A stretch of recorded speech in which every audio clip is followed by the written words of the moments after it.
So, down here at Northeastern on Freeman Diamond, absolutely beautiful facility. We're sitting down with Coach Cobb today. Coach, first things first, would you mind just giving us a little bit of background on yourself, introducing yourself again, and kind of explain how you got here at Northeastern and kind of your road and how you got here? Yep. Coach Kevin Cobb, I'm the assistant coach, recruiting coordinator, and pitching coach here at Northeastern. I grew up in Acton, Massachusetts. I played baseball at Bryant University, and then once I got done playing, I still wanted to stick around in the game, and had an opportunity to coach at my alma mater at Bryant for a couple years, and I've been here the last 10 years. Okay. So.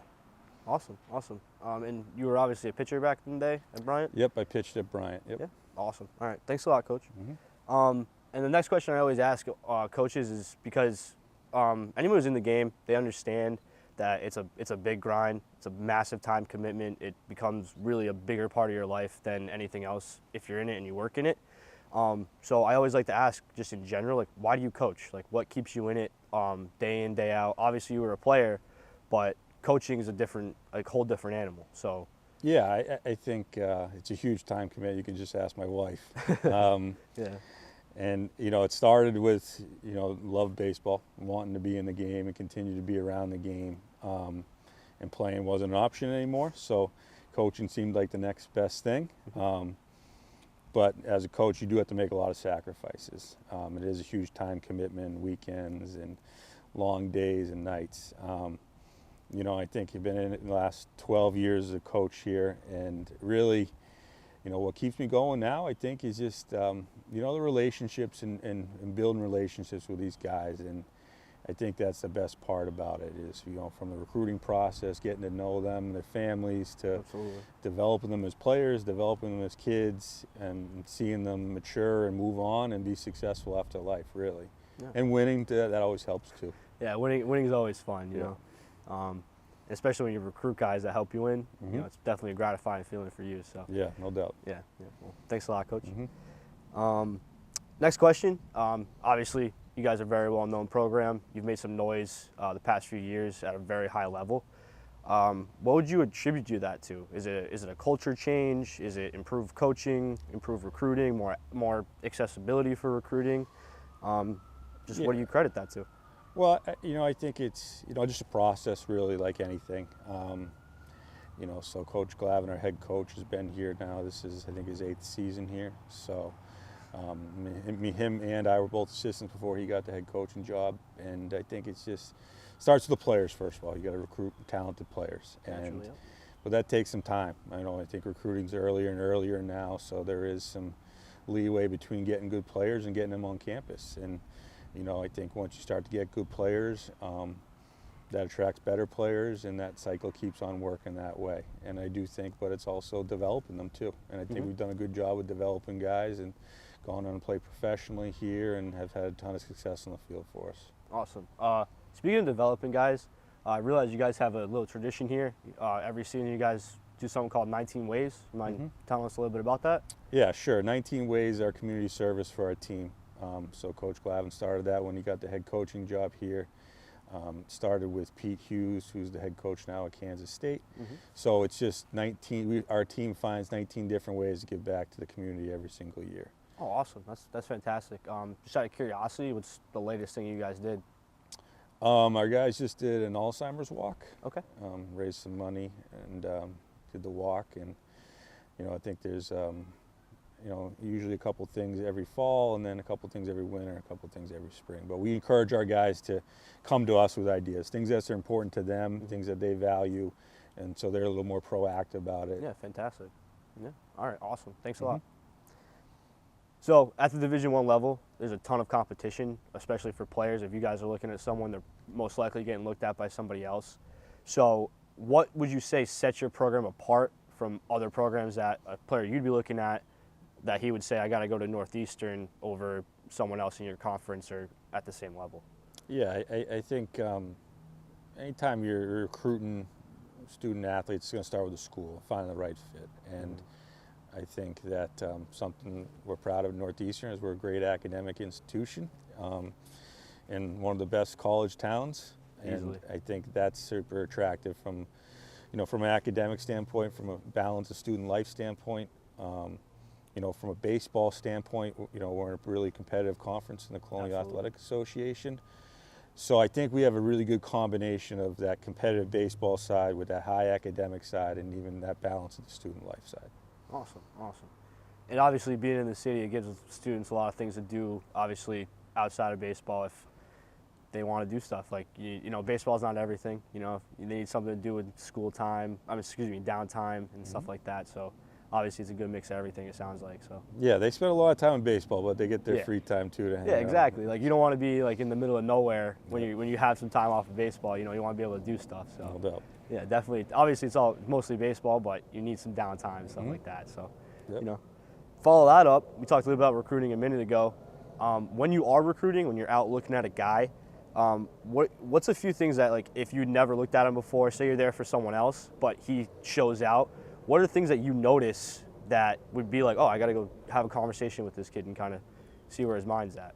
Yeah, I mean, our recruiting philosophy and a lot of, some of our success with our players kind of stems on we're trying to recruit athletes.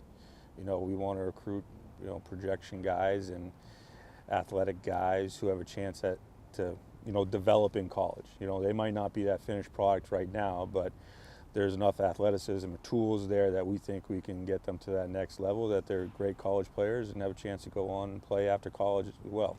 So, I think we've had a lot of success recruiting in the Northeast those guys who are a little underdeveloped in other parts of the country because they might play in different sports or might be a 3-sport athlete. And they just haven't focused as much on baseball. Okay. And they get here, and then it's baseball time, and we get them where they need to be. Yeah, awesome. Great. So, Coach, like I mentioned before, you're the pitching coach here. A lot of people are probably really curious about how a Division I program kind of goes pitching-wise. So if you don't mind giving us a little bit of the day in, day out, kind of your guys' philosophy on pitching and stuff like that, that'd be fantastic. Yep. Yeah, so we carry anywhere from 18 to 20 pitchers on a given year. So there's certainly a lot of arms, and I tell everyone during the recruiting process, if you can pitch for us, you can throw strikes, and you can get guys out there, we'll always find innings for you. Simple as that. So, I mean, I know that number sounds high, getting towards the 20 pitchers, but like I said, if it's a process, not everyone comes in ready to pitch early on, and it's my job to get them ready. So, a day in, day out from the pitching standpoint, from my perspective, it's managing a lot of different things. It's managing 20 different arms that are doing something different in terms of their drill work, their lead-up drills, their arm care stuff. So I got to be organized. I have to have a plan for these guys. I think I always tell them there's two things I'm trying to work on as a pitching coach. First is to get you ready to execute in games, and the next is to develop your stuff and get you throwing harder, get you breaking stuff better, get more swings and misses. From our coaching staff philosophy, we want guys with power stuff. We want guys that get swings and misses. And that's not always, you're not always recruiting guys out of high school that have that, but there's potential to get that stuff. We like projection arms that have a chance to take that next jump when they get to school, and it's about getting in the weight room, about getting on the field with the throwing, the long toss, their conditioning, try to get them to take that step to be that guy and eventually get to that next level. Definitely. Awesome. So definitely sounds like a lot of work over here. It sounds like you manage the guys really well, and you really care about developing them and getting them to that next level. So that's fantastic to hear. Thanks a lot, Coach. Mm-hmm. So obviously a great program, obviously a lot of success. In a few words, you mind just describing what a Northeastern Husky baseball player is to the program and to you, obviously? Yeah, we tell our guys every meeting, the first meeting of the year that we have, we want them to be hard-nosed and blue-collar and tough to play against. I mean, that's the goal, and we want to recruit the players that fit that mold, but we also want to shape them while they're here as well. Okay, great. Thank you. Next up, introduce us to, we talked a lot about the baseball side of things, and we talked a little bit about the school, but you mind just diving a little bit deeper into the school? Like, what kind of school is it mostly? And then finally, what are the academic requirements to kind of get in and get the admissions process rolling for the guys? Sure. We're a top 50 academic institution right now. Yeah. So our guys major in a lot of different things, from business to communications to engineering. So we have a wide variety of majors to offer the guys. I think something that makes Northeastern unique is we offer the co-op program here, which is an internship program that a lot of our guys will take advantage of. So I always tell our guys during the recruiting process is not only are you getting a great education from here, but you're also getting the opportunity to get some real life work experience as well. So you leave here whenever you're done playing baseball with a great degree, with a resume you've already built through some of the co-op opportunities that Northeastern provides, and a chance to play baseball at high level. Okay. And then, like, just academically, what are, like, the strict requirements to come in here? Like, basically bare minimum, and then if you're at a certain point, what looks really good to admissions? Well, every case is judged individually from a mission standpoint. Okay. I think the median GPA right now at the school is like a 4.2, 4.3-ish with over 1,400 on the SATs. Okay. So obviously very high academic. Yeah. It's getting competitive, more competitive each year that we've done it here. And based on that, if a kid hasn't started prepping for the SATs and he hasn't gotten his grades to a certain point, like, just out of curiosity, what would you say is, like, too late to kind of start worrying about that? Well, it's not, or too early, or. Yeah, I don't. Like I said, we'll look at every case on an individual basis. Okay. I think the biggest thing from an admission standpoint is they want to make sure you're trending up. Yeah. So if you had a bad year, your freshman year, that sophomore and junior year, you need to be turning that page and start trending in a positive direction from their standpoint. But in terms of SATs, I think we're test optional right now. Okay. So I don't know if that's going to change moving forward or where we're at with that. Yeah. Well, it's still good to know, definitely. Yeah. But. So I think I wouldn't be surprised if they're getting away with it, but I can't guarantee that. Right. Understood. Okay. Awesome. Thanks a lot. And then finally, the last question I think is one of the more important questions for us. Is naturally so many guys want to go play in Division I, play at that high level, get some national exposure.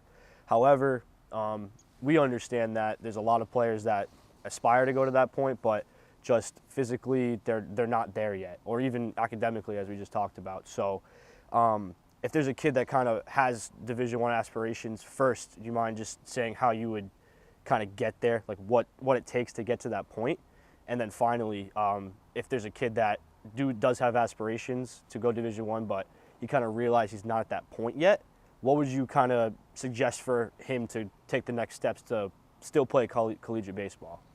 Yeah, I think the recruiting process has certainly changed since I've been in Division I baseball. It's happening earlier and earlier now. Not all schools are on the same page with that. Some schools will go much earlier than other schools. Other schools will be a little later in the process. So I don't think there's any rush to commit if you're a freshman, sophomore. But if the opportunity happens and there's a good fit, I do think it's something that I wouldn't shy away from, as long as you're comfortable with the school, not only the school, but the coaching staff you're committing to. There's a lot of change, turnover in college baseball from that perspective. I do think, finding the right fit in school is important. It's almost 300 Division I baseball programs out there. There's a lot of different fits academically, socially, and what you're looking for. So I think if you have aspirations to play at Division I baseball, you got to figure out what you're looking for in terms of school. And then I think, honestly, I think one of the great ways to get in front of coaches, especially outer region areas, is to attend some of their camps. I think from our perspective, there's plenty of guys that we recruit that we still want to come to camp to getting them in front of us on our own field and get the opportunity to work with them.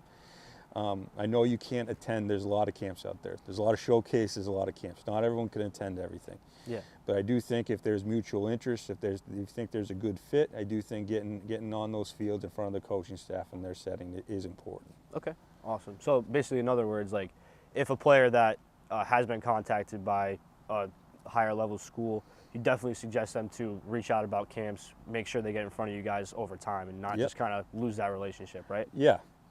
And the kids and families know when you're at games now and too. So I think from our standpoint, if we go see a guy and like a guy, then we're going to recruit that guy. We're going to actively recruit that guy. Exactly. So I think there's always some miscommunications with guys think they're getting recruited by some schools when they're not, or Right. Just because they were out of game. But, you know, I think from our standpoint, I think from most coaches' standpoint, like if we want a guy, we're going to actively pursue that Definitely. player. Yeah, definitely. Yeah. Okay. Awesome. And then, like I said before, would you mind just telling us, giving kids that advice that, like, again, they had D1 aspirations, but they kind of have come to the realization that they can't do it. They can't get there. They're not physically there or academically there. However, they obviously still want to play ball. Yep. You know, they want to play collegiate baseball. What would you suggest for a player like that to kind of be able to go and find the right school for him? Yeah, I think that's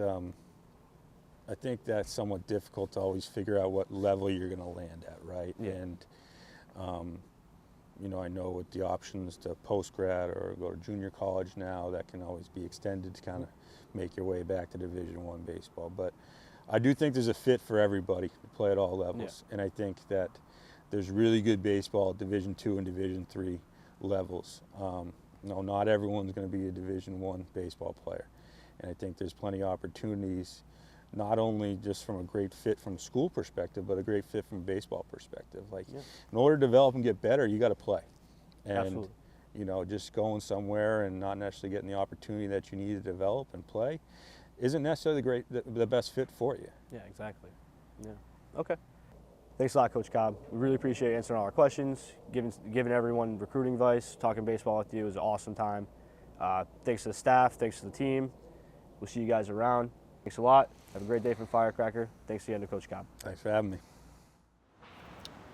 Hey guys, if you enjoyed this video, make sure you drop us a like. If you have any ideas for future content, make sure you give us a comment and telling us what you want to do. Next, if you guys love our content, make sure you follow and subscribe. And if you guys are super fans, make sure you turn on all the notifications for us so you don't miss a thing. Thanks a lot, guys. We love you. Thank you from Firecracker. Bye.